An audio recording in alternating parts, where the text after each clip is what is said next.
I've had a lot of followers ask me to do a poll in this forum. We're just about done with the street map. It's making 36 pounds. It's about 760 horsepower, wheel horsepower, and just over 600 foot-pounds of torque, which is quite pretty healthy for a four-cylinder. I don't think I'm going to be able to do a full boost pull for you guys right now, just because how cold it is. It is sub-freezing, and even though the road's pretty clear, my tires are a summer tire, and they are kind of glassy when it's this cold out. But I did want to take you guys for a ride so you can kind of see how good the drivability is in this thing. I mean, it's fantastic.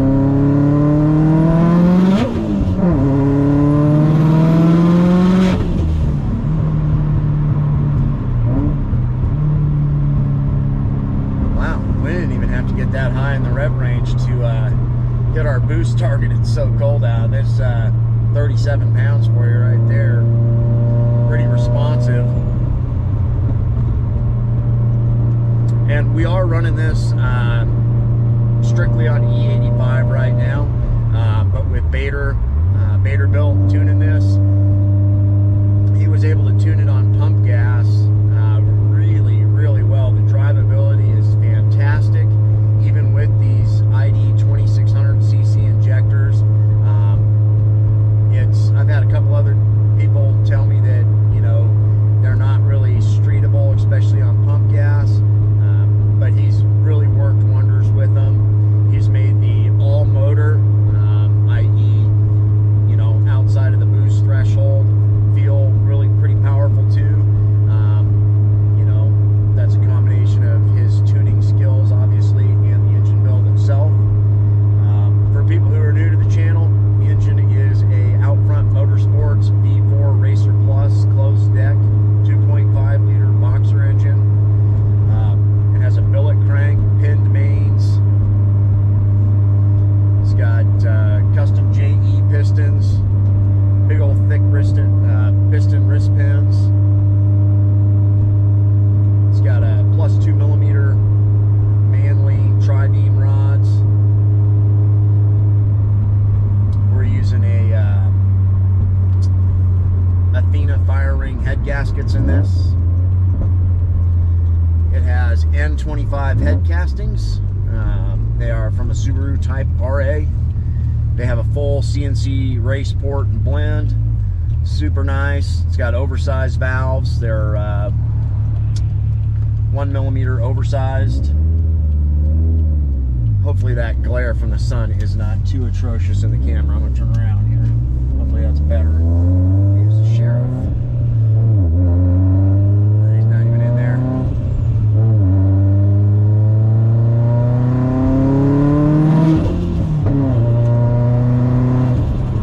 Man, that turbo spools up quick.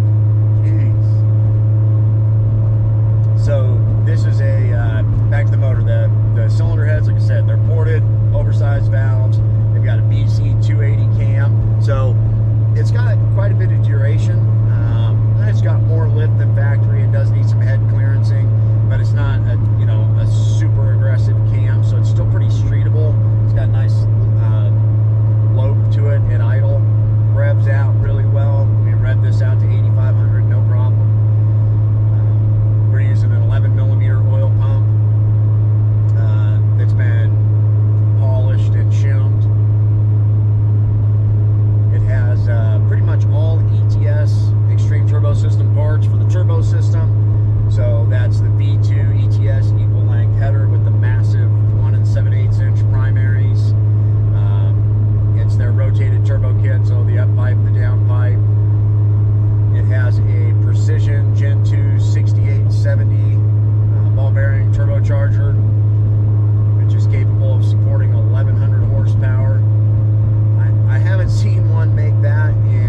over 900 horsepower and 670 foot-pounds of torque. I mean, it's an absolute animal. But as far as the overall day-to-day drivability, which is, you know, I've taken this car to the track once, so that's not something that I do a whole lot, obviously. So it's mostly a street car. I'll jump in it, drive it to work, have some fun, hurt some feelings. And like I was saying, sorry for the rambling here, but like I was saying, it's way more streetable for such an aggressive car, and being this powerful. It has radium dual fuel pump hanger it has a 525 secondary and a 450 primary. The secondary is running on a Hobbs switch. I'm about to change that up. I'll probably leave the 550 or the 450 pump in there for now, just because it's already in there and it's supplying plenty of fuel. But I think I'm going to do away with the Hobbs switch.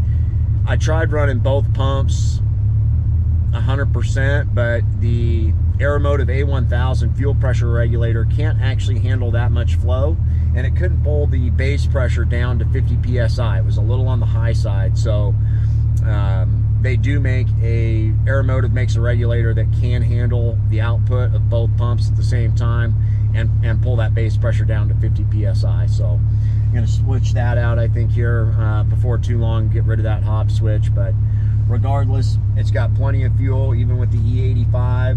Massive injectors, like I said. We're running a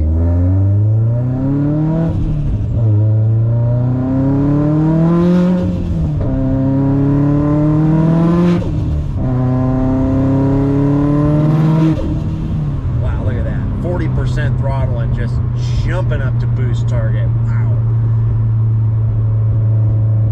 And no feedback knock. I mean, that's just beautiful. Beautiful tune. I mean, it doesn't get any more fun than that. This is great.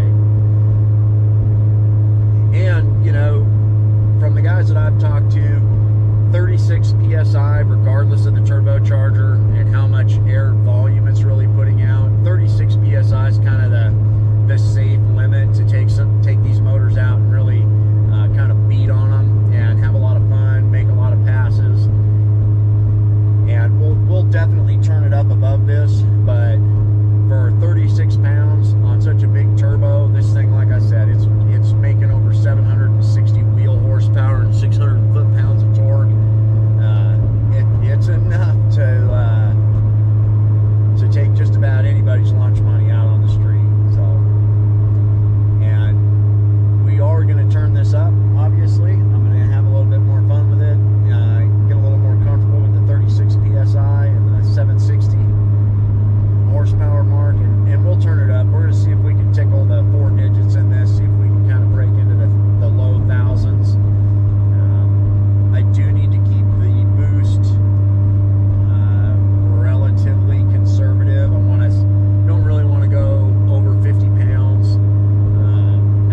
like enjoying these videos, but I'm not a content creator. This is just some of my hobbies that I like sharing for other people.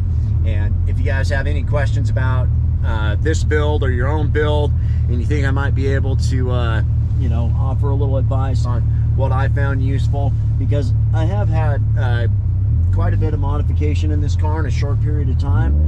I went from a stock location FP green to a rotated 6262 up to the 6870. A couple different motor variations, different intake manifolds, different fuel injectors, different tuners, different clutches. Speaking of clutches, this is a ACT Mod Twin XT, but it has a sprung center hub, so it's a very light pedal feel. It drives about like stock, really. It doesn't make any noise. I have gotten locked out of third gear when flat foot shifting twice in the past with this. I don't know if that's necessarily the clutch, me just missing third gear. If it is the clutch, it's that the disc is not coming off fast enough when I'm trying to get into third. So, like I said, I don't know if that's the clutch.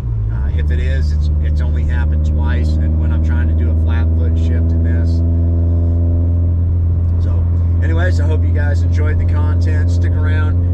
We are going to turn this up. We will moon tune this car. You will not be disappointed, I promise. And if you want to build a badass street machine like this, you know, don't hesitate. It's awesome. This thing never fails to put a massive smile on my face. And even at 36 PSI, you know, the safe street map, this thing's enough to give you a good scare. So